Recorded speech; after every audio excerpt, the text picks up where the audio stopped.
sono lungo, Sindaco, mi interrompe, gradirei poi che ci fosse anche magari, come dire, un contraddittorio rispetto alle cose che ci diciamo. Io farò un'introduzione di sistema, diciamo così, e parto purtroppo da un dato che stavo dettagliando in una riunione precedente, cioè il fatto che noi siamo in piano di rientro. Perché siamo in piano di rientro? Non so se si sente.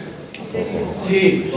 Allora, noi siamo in piano di rientro. Vorrei che questo, cioè io lo dico sempre perché non sempre è chiara questa situazione, cioè il tempo storico. Noi siamo entrati in piano di rientro non perché la sanità fosse in dissesto, faccio dei paragoni così ci capiamo. Noi siamo entrati in piano di rientro perché avevamo un bilancio da mettere a posto di 350 milioni su un trasferimento per la sanità in Puglia che è di 7 miliardi e mezzo. Quando c'è stato il piano di rientro è avvenuto non perché, dicevo prima, c'è stato un dissesto finanziario nella sanità, ma perché abbiamo sforato il patto di stabilità. Il patto di stabilità è quello che dice che la Regione deve fare una serie di provvedimenti perché i bilanci siano a posto. Naturalmente i 7 miliardi e mezzo che arrivano in Puglia sono l'80% del trasferimento e quindi naturalmente la mannaia ovviamente si è abbattuta sulla Regione, ma specificatamente sulla sanità. Devo dire che in altri, vi dico questo per fare un confronto, per esempio, no, proponibile, cioè la Campania che sta fuori, non si capisce insomma se è 1 miliardo o qualche cosa di più, il Lazio che sta fuori, la Calabria, sono situazioni davvero al dissesto e quindi diciamo è giusto che noi si facciano delle considerazioni opportune. Devo dire che il sacrificio che abbiamo chiesto, e questo va riconosciuto a tutti quelli che hanno partecipato, dalla riduzione sulla prescrizione farmaceutica a tutto il resto, noi abbiamo al contenimento insomma una serie, e capiamo che abbiamo chiesto sacrifici anche ai cittadini su questo. Alla fine noi siamo convinti la fine del triennio è al 31-12 e quindi speriamo di uscire dal piano di rientro. La premessa è importante perché se noi non usciamo dal piano di rientro, il tavolo cosiddetto Massicci, perché è presieduto da un dirigente del Ministero, braccio destro del Ministro, che fa la valutazione quasi mensile ormai di quello che facciamo rispetto al piano di rientro. Ecco, se noi non riusciamo a guardare il piano di rientro, uscire dal piano di rientro, allora tutte le cose che ci stiamo dicendo stasera hanno poco senso, perché continueremo ad essere sottoposti a blocco del turnover, che vorrei fosse chiaro, insomma, noi non riusciamo, una volta che le nostre risorse sono andate via dal nostro sistema, non riusciamo a garantire il turnover di queste persone. Sappiamo come molte delle unità operative sono in sofferenza da questo punto di vista, abbiamo chiesto delle deroghe e non sappiamo ancora se queste ci verranno concesse. La prima cosa che ci è stato chiesto è stato quello di mettere mano proprio alla rete cosiddetta ospedaliera, io dico al sistema ospedaliero, perché poi vorrei dire francamente, faccio una battaglia per dire che la rete è una sola. La rete è quella che vede messi insieme pubblico, privato, sociale, sociosanitario e quindi ospedale e quindi distretto e strutture territoriali dipartimentali. Allora, detto questo, però, la prima cosa che ci è stata chiesta è quella di mettere mano. La domanda è questa: meno posti letto o meno ospedale? Questa è la domanda, no? La Puglia è a un livello virtuosissimo di posti letto, che abbiamo tagliato tanti posti letto. Abbiamo tagliato tanti posti letto da diventare una delle regioni più virtuose, quasi ci avviciniamo ormai al 3,5 che ci verrà chiesto tra poco.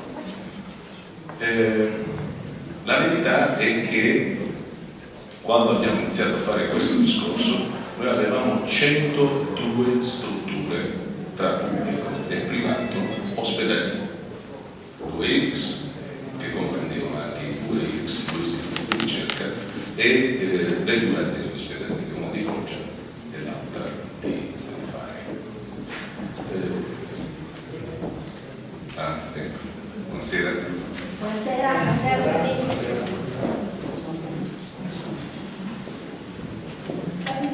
Stringo le mani a tutti quanti, virtualmente.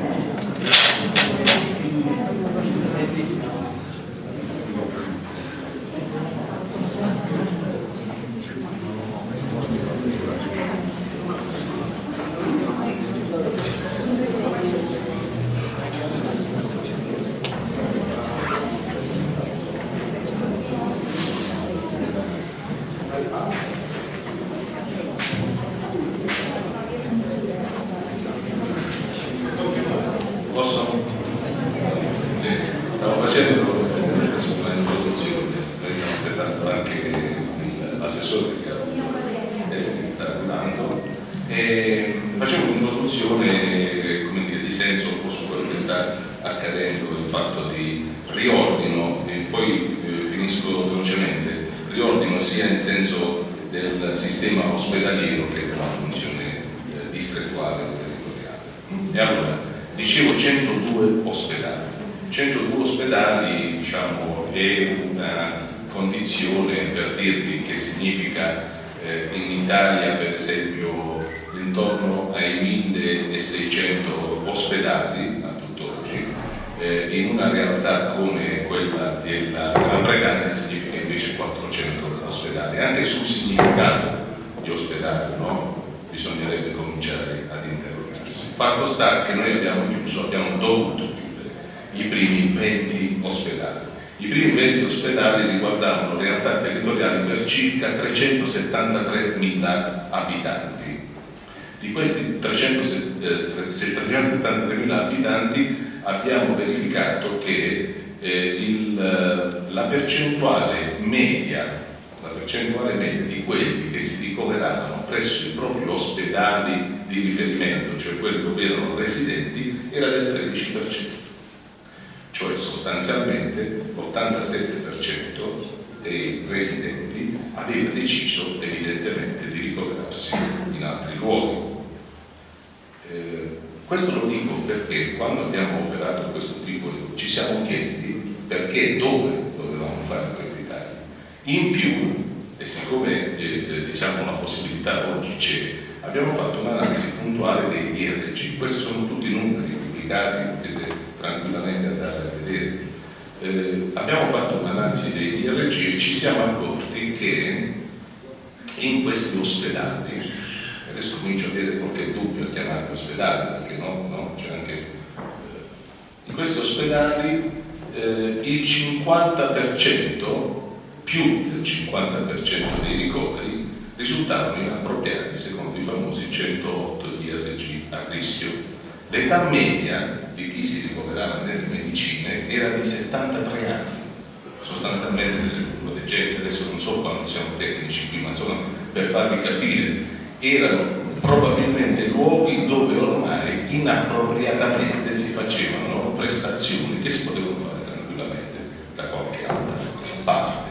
Naturalmente questo ha creato un disagio. Qual è il problema? Ce lo diciamo tutti che così. Il problema è gestire la fase di transizione, no? Questo è un problema serio, perché naturalmente chiudiamo delle strutture che pure vicariavano qualche cosa che doveva essere fatta. Quelli che dicono, sanno parlare di un altro setting assistenziale, diciamo così, più appropriato, chiedo scusa adesso in un altro setting assistenziale noi li facevamo in regime di ricovero ospedaliero e quindi stiamo gestendo in questo momento una fase di transizione in questi 20 anni. Dico questo perché so che invece l'ipotesi di tenere aperto l'ospedale di questo comune è stata lungamente presa in considerazione e alla fine diciamo fatti una serie di aggiustamenti che io ho qui relativi ad alcune unità operative. Si parlava prima, no, della chirurgia, abbiamo tolto qualche posto letto, poi abbiamo messo alla chirurgia perché probabilmente meritava, no, un tipo di ribilanciamento di questo tipo. Si sono fatti ovviamente dei tagli in alcuni posti, ma mi risulta che si è passati da 261 a 251, quindi diciamo un taglio relativamente modesto, no? E quindi io credo anche una ricollocazione un po' più ordinata dei posti letto e anche del posizionamento di questa struttura ospedaliera. Quando abbiamo fatto questo tipo di operazioni, ci siamo chiesti che cosa dovevamo fare però nei luoghi, e credo che qualche cosa va detta anche per questo distretto. Allora, contemporaneamente a questi numeri noi ci siamo anche adoperati per vedere che cosa succedeva sul territorio, anche, come dire, l'analisi e la riduzione dei posti letto in un certo modo. Vedo qui si va verso il riposizionamento della geriatria, diceva il sindaco che arriviamo a 20 letto, quindi è stato aumentato anche il numero quindi, da 10. Questo è un dato che era incerto. Io adesso apprendo che quindi abbiamo recuperato anche questa situazione. Lo dico perché in realtà dall'analisi che abbiamo fatto noi il 75% delle nostre risorse da qui in poi verrà sempre più assorbito dagli ultra settantenni che rappresentano una cronicità complessa, una pluripatologia, come diciamo noi, e che vanno assistiti in un certo tipo di regime, che non è certamente quello del ricovero, oppure è quello del ricovero quando le condizioni arrivano in situazioni che non possono più essere gestite in un altro settore. L'investimento che noi stiamo facendo è di questa natura. Questo distretto è stato anche, questo distretto ha 61.000 abitanti, il comune di Galatina ne è capofila, con i suoi 27.000 abitanti. Il direttore del distretto è Cosimo Esposito, con lui siamo in stretto contatto perché abbiamo dei progetti, adesso non vi sto a tediare, ma sostanzialmente il progetto principale che abbiamo è quello della presa in carico della continuità delle cure. Come dicevo prima, visto che il 75% delle risorse viene assorbito in quel senso, allora noi ci siamo adoperati per fare, forse qualcuno di voi l'ha sentito, il progetto Nardino, insomma un nome un po' così, ma che recentemente è stato rivalutato in un nuovo progetto che è quello della presa in carico del Chronic Care Model. L'impegno è quello di portare a formazione alcune figure infermieristiche che si prenderanno carico non solo della parte assistenziale e quindi della parte legata ai percorsi diagnostico-terapeutici, ma anche quella di sensibilizzare queste persone a una serie di comportamenti più adeguati rispetto alle proprie cronicità, in maniera tale da allungare il più possibile l'entrata in una complessità che poi deve essere gestita con un servizio assistenziale a più alta intensità e quindi di cura e quindi anche a più alta intensità economica. Questo lavoro ovviamente è un lavoro che richiede un processo, il processo è piuttosto medio, non dico lungo ma medio. Noi in questo momento rispetto a questa cosa abbiamo fatto arruolamenti, scusate un po' il tecnicismo, ma insomma abbiamo preso in carico più di 1100 più di 1100 cronici. Da noi funziona benissimo questa operazione perché abbiamo trovato un terreno già preparato, nel senso che proprio qui in queste parti delle Cese era stata sperimentata l'operazione Leonardo. L'operazione Leonardo ha dato quindi la stura ad una facilità maggiore dal punto di vista della costruzione di questo processo e abbiamo 2 infermieri che attualmente operano presso il distretto e che stanno portando avanti questa modalità.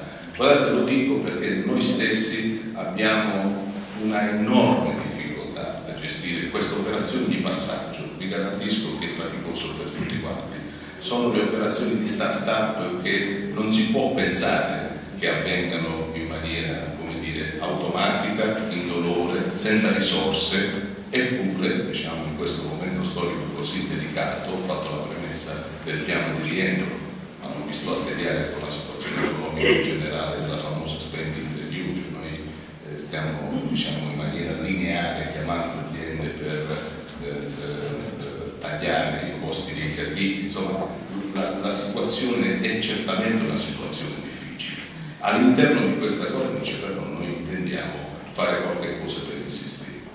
concludo dicendo che avevamo un paio di possibilità, visto che non c'è Vincenzo Pomo, con cui ne abbiamo parlato spesso. Cioè noi avevamo, come dire, qui c'era la possibilità di dire vabbè, ci deprimiamo tutti con i tagli lineari pazzeschi, no? Che ci sono stati, perché sono irragionevoli, alcuni tagli sono davvero irragionevoli.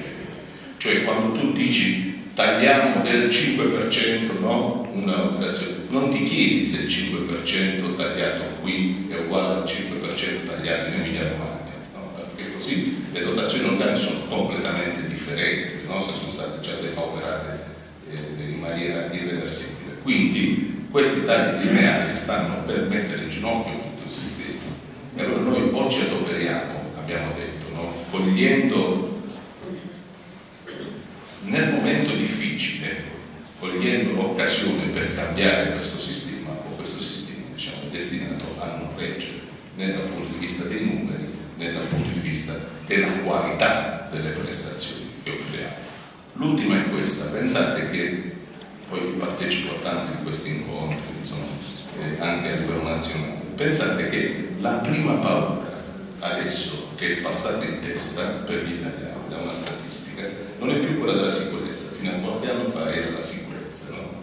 È diventata quella di avere in casa un anziano da assistere e un anziano non autosufficiente. Questa è la prima paura degli italiani in questo momento, paura nel senso proprio di sentire la difficoltà di dover far fronte. E allora in un modello come regionale come il nostro, che ancora vede la nostra famiglia media è composta da 2,7 famiglie. Quando ci confrontiamo con le regioni del nord ci accorgiamo, per esempio, in Lombardia è 1,5-6 in questo momento, no? Quindi significa che i nuclei familiari sono nuclei, diciamo, che a chiamarli nuclei tu fai fatica.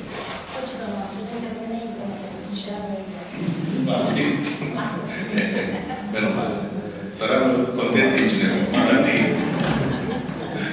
E no, perché concludo dicendo, no, che è una materia talmente in evoluzione che cioè, facciamo proprio fatica a stare dentro. Per esempio, fino a qualche anno fa, proprio con l'assessore precedente, con il professor Fiori, facevamo un'analisi. In Lombardia fiorivano le RSA e le RSSA, proprio un fiorile di attività privata legata a questo tipo di risposta. Perché è venuto un dirigente della Lombardia e ce l'ha spiegato. Perché a un certo punto le badanti che a nero offrivano prestazioni sono state inquadrate per una legge che è intervenuta, sapete tutti quanti, eccetera, e quindi non erano, tra virgolette, faccio un discorso che può sembrare ma insomma, poi alla fine è così, non erano più convenienti, tra virgolette, cioè nel senso che superavano i 900 euro che sono quelli necessari per tenere in RSA un anziano. Dopodiché sono nate, sapete cosa sta succedendo adesso? Ecco perché i fenomeni vanno sempre visti con cautela, analizzati, e la programmazione, soprattutto nel sociosanitario, che ripeto è quello che assorbe la maggior parte delle risorse in questo momento, e i comuni sanno come sono in sofferenza rispetto a questa cosa. Ecco, in questo momento sta succedendo una cosa stranissima, cioè che la gente si riporta a casa gli anziani che sono ricoverati nelle RSA, e l'indicatore è che in questo modo come dire, utilizzano quel denaro per poter, diciamo, come dire, sopperire ai problemi della famiglia. Questa è la realtà, in questa realtà noi stiamo facendo questo lavoro. Vi garantisco, diciamo,